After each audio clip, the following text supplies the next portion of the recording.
સ્વામી, કરિયરના તો ઘણા બધા પ્રશ્નોની આપણે વાત કરી, પણ અત્યારે યુથમાં જોવા જઈએ ને તો ડિવોર્સ રેટ બહુ જ વધી રહ્યો છે. લગ્ન જીવનમાં પતિ પત્ની વચ્ચે સમસ્યાઓ આવી, આ બધું બહુ કોમન થઈ ગયું છે. અને સ્વામી, ત્યાં સુધી સાંભળ્યું છે, જ્યારે આ પોડકાસ્ટનું રિસર્ચ બધું ચાલતું હતું અને અમે બધા આર્ટિકલ્સને બધું જોતા હતા, કે શોર્ટ ટર્મમાં ડિવોર્સ થઈ રહ્યા છે. કે લગ્નના 1-2 વર્ષમાં હજી તો જ્યારે હજી તાલમેલ બી બેઠો નથી, એકબીજાને સમજ્યા બી નથી. 1-2 વર્ષમાં તો કોણ સમજી શકે એકબીજાને, એના જેવું છે. સમજ્યા બી નથી, ત્યાં તો ડિવોર્સ લઈ લે છે, ડિવોર્સ પ્લાન કરી લે છે. તો આવી બધી સમસ્યાઓનું સમાધાનમાં શું કરવું જોઈએ? It's a burning problem of today's environment ને ટુડેઝ સોસાયટી. ડિવોર્સ રેશિયો જે સ્પીડથી વધી રહ્યો છે, બહુ ચિંતાજનક પરિસ્થિતિ છે એક સભ્ય સમાજ માટે, એક સનાતન હિન્દુ સંસ્કૃતિ માટે, કે જે આપણે અગ્નિની સાક્ષીએ ફેરા ફરતા અને આ જન્મ સાથે રહેવાના નહીં, 7 જણ, પરંતુ 7 જન્મ કે જન્મોજન્મ સાથે રહેવાની પ્રતિજ્ઞા કરતા અનેક તકલીફો પછી પણ સીતાજી ભગવાનને પ્રાર્થના એ કરે છે, ભૂયો યથા મે જનનાંતરે અપી ત્વમેવ ભર્તા ન ચ વિપ્રયોગ, કે ભગવાન જો મને આવતા જન્મમાં કોઈ પતિ મળે તો રામચંદ્ર ભગવાન જ મળે. તો સીતાજીને તો કેટલી તકલીફો આવી હતી, રાવણના ત્યાં રહેવું પડ્યું. એક કથા મુજબ સગર્ભાવસ્થામાં વનમાં પણ જવું પડ્યું, વનના 14 વર્ષ કષ્ટ સહન કરવા પડ્યા. છતાં પણ એમણે ક્યારે રામથી વિરક્ત થવાનો, વિભક્ત થવાનો ક્યારે સ્વપ્ને વિચાર નથી કર્યો. કેવી પરંપરાઓ આપણા ત્યાં હતી, પવિત્ર પરંપરાઓ. અને પૂર્વ જે આપણા વડીલો છે એ લોકો કોઈ જોવા પણ નહોતા જતા. હા, સાચી વાત છે. એના મા બાપ નક્કી કરી નાખતા એરેન્જ મેરેજ. કદાચ આજે જે પોડકાસ્ટ જોઈ રહ્યા છે એમાં પણ કેટલાક લોકો એવા હશે કે જે પોતે નક્કી કરવા નહીં ગયા હોય, એના માતા પિતાએ નક્કી કર્યું હશે. પરંતુ એ સમયે જ્ઞાતિને આધારે કેવળ નક્કી નહોતું થતું, પણ સંસ્કારોને આધારે, પરંપરાઓને આધારે, કુળના રીતિ રિવાજોને આધારે, દીકરા દીકરીના સ્વભાવોને આધારે, દીકરા દીકરીના મા બાપના સ્વભાવો ચારિત્રને આધારે આ બધું નક્કી થતું હતું. એ સમયે પણ નિષ્ફળતા નહોતી મળતી એવું કહેવાનો આપણો આશય નથી. એ સમય પણ વધતે ઓછે અંશે થોડીક નિષ્ફળતા મળતી હતી. પણ અત્યારે જે રીતે એનો ગ્રાફ ઇન્ક્રીઝ થઈ રહ્યો છે એ બહુ ચિંતાજનક પરિસ્થિતિ છે. તમે નહીં માનો, મારી પાસે જ દર અઠવાડિયે 2 થી 3 ડિવોર્સના કેસ આવે છે. દર અઠવાડિયે 2 થી 3 ડિવોર્સના કેસ આવે, લેટર આવે, ફરિયાદો આવે, કાઉન્સિલિંગ આવે. અને યુવાનોથી શરૂ કરીને મોટી ઉંમર સુધીના પણ આવે છે. જેને લગ્ન થયે હજુ તો વરસ થયું હોય, લગ્ન નહીં સગાઈ થઈ હોય એનું પણ આવે છે. લગ્ન થયે હજુ તો એણે કોઈ તડકા છાયા સહન નથી કર્યા, કોઈ સંસારના એવા સંઘર્ષ પણ નથી આવ્યા. અને તમે નહીં માનો, મેં જ રાજકોટના ડિસ્ટ્રિક્ટ જજ એમને એકવાર પ્રશ્ન પૂછ્યો તો કે સાહેબ, શોર્ટેસ્ટ મેરેજ એ કેટલા દિવસોના આપણા ત્યાં નોંધાયેલા છે? મન કે 48 અવર્સ. 48 અવર્સ, 48 કલાકમાં છૂટાછેડા.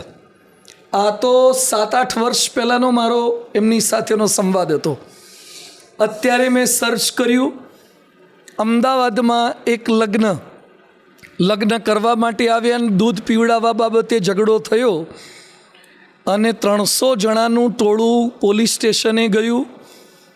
વરરાજા આવ્યા હતા આઉટ સ્ટેટમાંથી અને બબાલ એવી થઈ, લગ્ન કર્યા વગર જતા રહ્યા.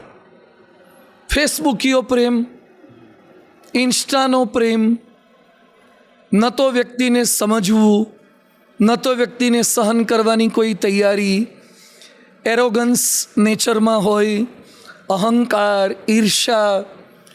ખાલી ચહેરાની સુંદરતાથી જો તમે નજીક આવ્યા હશો, આકર્ષણ થયું હશે, તો સ્વભાવથી અપાકર્ષણ થશે ને થશે જ. ચહેરાની સુંદરતાની બ્યુટી તમને નજીક લાવે છે, પણ પ્યોરિટી તમને નજીક ટકાવે છે. તો બ્યુટીથી નજીક અવાશે, પણ પ્યોરિટી નહીં હોય તો, પવિત્રતા નહીં હોય તો, ઘસાવાની ભાવના, લેટ ગો કરવાની ભાવના, માફ કરવાની ભાવના નહીં હોય તો. બીજું એક તમને આઘાતજનક એક સમાચાર આપું કે shortest marriage in this world 3 minutes, 3 minute. 3 જ મિનિટના મેરેજ છે. ઓ કુવૈતના છે અને લગભગ ઘણું ખરું કરીને ગુજરાતી પરિવારના કે આવા છે. પરદેશમાં તો આ કલ્ચર હતું જ કે છૂટાછેડા ઘડીએ થઈ જાય. જ્યારે અહીંયા પણ ભારતમાં જાણે એનું અનુકરણ થવા લાગ્યું હોય.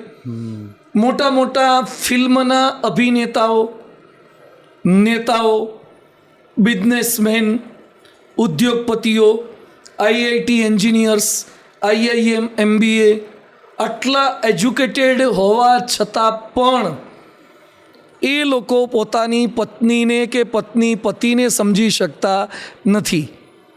તો ડિવોર્સ અટકાવવા માટે સરકાર એમના પ્રયત્નો કરે, સમાજોએ પણ પ્રયત્ન કર્યા છે. ઘણા અલગ અલગ સમાજો બહુ સરસ પ્રયત્ન કરી રહ્યા છે.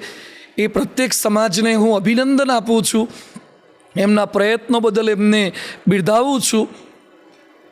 સમાજે, પરિવારે, વ્યક્તિગત પણ બધાએ પ્રયાસ કરવો પડશે. તો પહેલી મોટે ખાટલે ખોટ કઈ છે? તો એજ્યુકેશન સિસ્ટમમાં જે થોડીક વાતો નાખવી જોઈએ.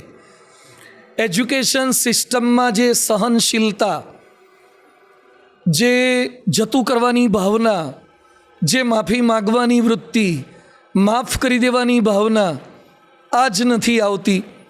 આપણને રામ અને સીતાનું લગ્ન જીવન કેટલું ભણાવવામાં આવે છે. આપણને કૃષ્ણ ભગવાન અને એમના પારિવારિક સંબંધો કેટલા શીખવાડવામાં આવે છે. આપણને મહાદેવજી, શિવજી અને સતી અને પાર્વતીનો અગાધ પ્રેમ, કેવી કસોટી પાર્વતીની કરી છતાં પણ પાર્વતીજી ડગ્યા નહીં. એટલે તો જયા પાર્વતી વ્રત આજે દીકરીઓ કરે છે.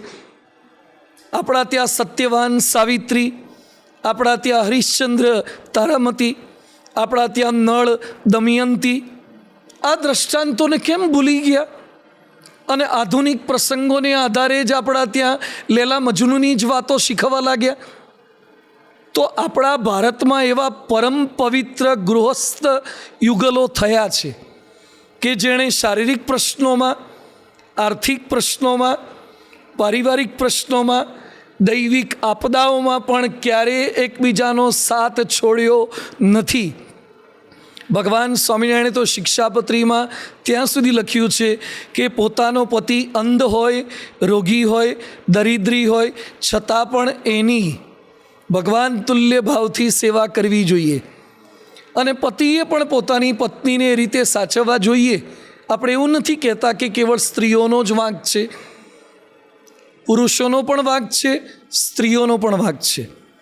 પણ મારી દૃષ્ટિએ મારી પાસે જે લોકોના પ્રશ્નો આવે છે, હું જાહેર જીવનમાં જે પ્રવચનો કરું છું, પારાયણો કરું છું, લોકોનું કાઉન્સિલિંગ કરું છું, તો મને થોડુંક જે એનાલિસિસ કર્યા પછી લાગે છે ડિવોર્સનું એક મોટું કારણ છે મા બાપની થોડીક તાલીમ ઓછી છે. દીકરા દીકરીઓ બંનેને એવી તાલીમ આપવી જોઈએ. લગ્નમાં જેટલો ખર્ચો કરે છે એટલો ખર્ચો લગ્ન કરાવવાની તાલીમમાં કરવો જોઈએ. લગ્ન ટકી રહે એની તાલીમમાં કરવો જોઈએ. દીકરા દીકરી સારા દેખાય એના માટે જેટલા લાખો રૂપિયાનો ખર્ચો કરે છે, તો દીકરા દીકરી સારા બને એવો ખર્ચો કરવો જોઈએ, પ્રયત્ન કરવો જોઈએ. પહેલાં જે મા બાપ સહન કરી શકતા હતા, આપના માતુશ્રી જે સહન કરી શકતા હતા, એ આપના પત્ની સહન નહીં કરી શકે. નવી જનરેશન આખી બદલાતી જાય છે. એ લોકો એઆઈમાં આવ્યા, એ લોકો ઇન્સ્ટન્ટમાં આવ્યા, એટલે એને તરત રિઝલ્ટ જોઈએ છે. આપણે તો અમે જ્યારે ટ્યુબલાઇટ ચાલુ કરતા ત્યારે 2-3 આંચકા મારતી ને પછી ટ્યુબલાઇટ ચાલુ થતી. હવે તો સ્વિચ પાડી નથી ને ટ્યુબલાઇટ ચાલુ થઈ નથી. અમે ગાડી ચલાવતા ત્યારે કિક મારતા બજાજ કપ કે બજાજ સુપરની કિકથી ચાલુ ન થતી, નમાવવું પડતું ત્યારે માંડ ચાલુ થતું. જ્યારે અત્યારે તો ઓટો સ્ટાર્ટ, સેલ્ફ સ્ટાર્ટ, હવે તો સંકલ્પ સ્ટાર્ટ આવશે ભવિષ્યમાં તો કે મનમાં વિચાર કરો ને ગાડી ચાલુ થઈ જાય. પહેલાં તો ગાડીઓના ગ્લાસ આમાં મચડતા ત્યારે ઉતરતા, એમાંથી સ્વિચ આવી. હવે તો બોલો કે MG ઓપન ધ ગ્લાસ, તો ગાડી ગ્લાસ ખોલી દે છે.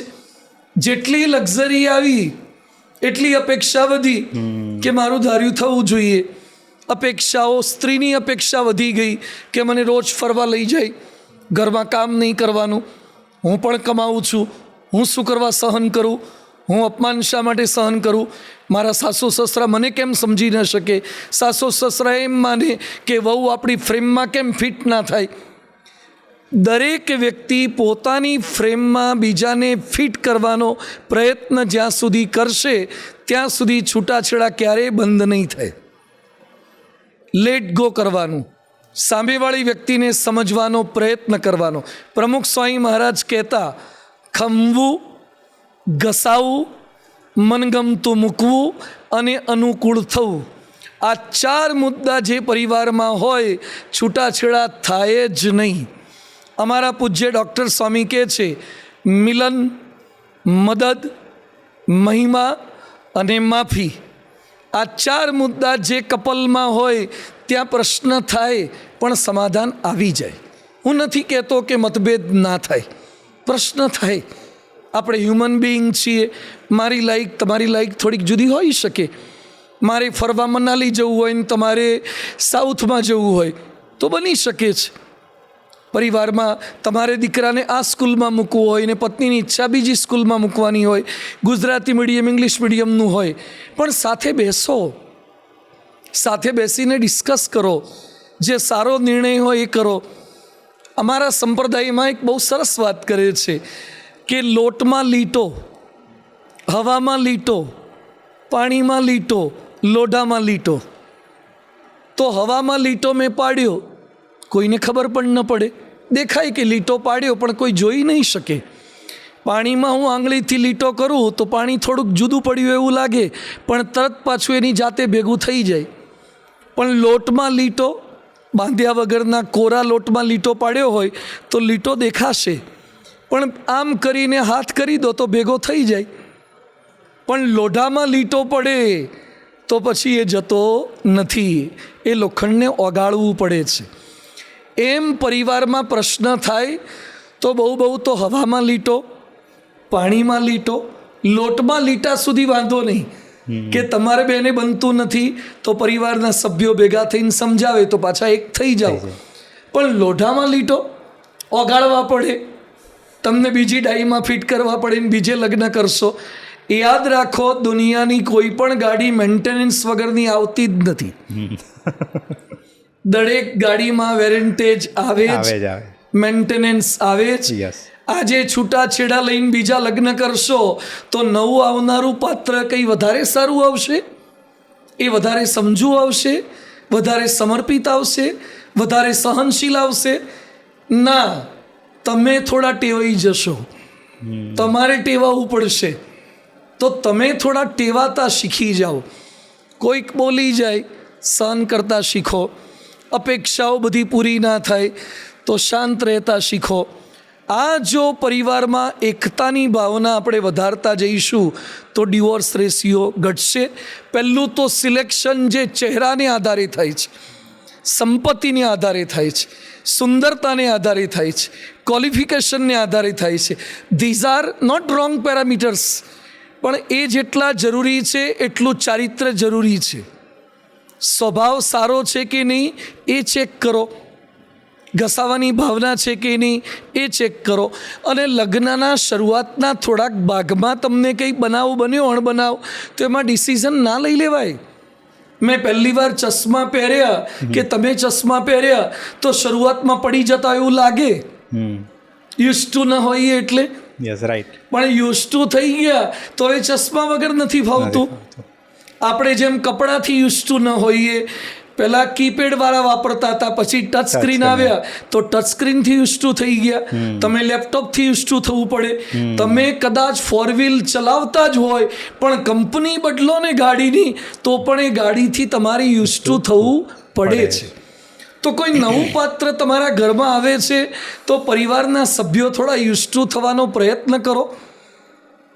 પરિવારના સભ્યો એનાથી કેમ યુઝ ટુ થાય, અને નવું પાત્ર પણ થોડો પ્રયત્ન કરે કે મારે પણ થોડીક રાહ જોવી પડશે, કારણ કે મારા પરિવારમાં ઉઠવાના સમય જુદા હતા, આ પરિવારમાં ઉઠવાના સમય જુદા હોય. મારા પરિવારમાં તીખું ખાતા હતા, અહીંયા મોડું ખાય છે. મારા પરિવારમાં રાત્રે મોડે સુધી જાગતા હતા, આ પરિવારમાં વહેલા સૂઈ જાય છે. તો ધીમે ધીમે કરતા હવે એક સિદ્ધાંત યોગીજી મહારાજ, જે પ્રમુખ સ્વામી મહારાજના ગુરુ હતા, એ બહુ સરસ બોલતા કે પહેલાં હેત કરાવતા શીખવું, પછી પોતાની વાત કરવી. સીધો આગ્રહી સ્વભાવ રાખો કે પત્ની મારું કહ્યું કેમ ન કરે, પતિ મારું વાત કેમ ન માને, મારી સાસુ મારો સ્વીકાર કેમ ન કરે, મારી વહુ કેમ મારી સામે બોલે. તો ભાઈ બોલશે, પણ તમે હેત પ્રેમ કરો. ધીમે ધીમે કરતા નદીના ધીમા પ્રવાહથી ખરબચડા પથ્થર પણ અમુક વર્ષોએ લીસા થઈ જાય છે.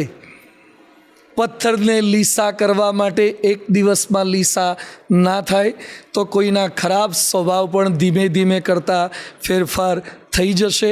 પહેલાં પણ ઝઘડા થતા પણ કોમ્પ્રોમાઇઝ કરતા, તો આજે એ જ પતિ પત્ની પ્રેમથી રહે છે, સંતાનો સાથે રહે છે. તો અમે તો બધાને વિનંતી કરીએ છીએ કે પ્રશ્નો આવે તો એને થોડુંક ટોલરેટ કરતાં શીખવાનું, સહન કરતાં શીખવાનું, જતું કરતાં શીખવાનું, ભગવાનની ઈચ્છા માનવાની, થોડો સત્સંગ કરવાનો, સારું વાંચન કરવાનું, સારું શ્રવણ કરવાનું, થોડા સારા કાઉન્સિલર રાખવાના, જે કોઈ તમને કહી શકે, કોઈ તમને સમજાવી શકે. અને તાત્કાલિક કોઈ ઉતાવળીયો નિર્ણય લગ્ન કરવામાં પણ નહીં લેવાનો અને લગ્ન તોડવામાં પણ નહીં લેવાનો. ઉતાવળે કરેલા લગ્ન જટ મંગની પટ બ્યાહ અને પટ છૂટાછેડા. પટ બ્યાહ કરી નાખો, ફેસબુકમાં પ્રેમ થઈ ગયો, ઇન્સ્ટામાં પ્રેમ થઈ ગયો, પરદેશી સાથે પ્રેમ થઈ ગયો, ન તો એનું કુળ જોયું, ન તો એની જ્ઞાતિ જોઈ, ન તો એનો સમાજ જોયો, ન તો એનો પરિવાર જોયો, ન તો એનો સ્વભાવ જોયો, અને મા બાપની મરજી વિરુદ્ધ કે જુદી જુદી રીતે લગ્ન કરી નાખે તો એ નહીં. તો ડિવોર્સનો રેશિયો ઘટાડવા માટે બધાએ સામૂહિક પ્રયત્ન કરવો જ પડશે. અમારે પણ પ્રેરણા આપવી પડશે, તમારે પણ આ માધ્યમોથી પ્રેરણા આપવી પડશે. શિક્ષણ સમાજે પણ જાગૃત થવું પડશે, નેતાઓએ પણ જાગૃત થવું પડશે, અને સાથે સાથે મા બાપે અને સંતાનોએ પણ જાગૃતિ રાખવી પડશે. સહનશીલતા વધારો, સમજણ વધારો, આ બધું ધીમે ધીમે વધારશો તો એ જ પાત્ર સાથે તમે પ્રેમથી રહી શકશો.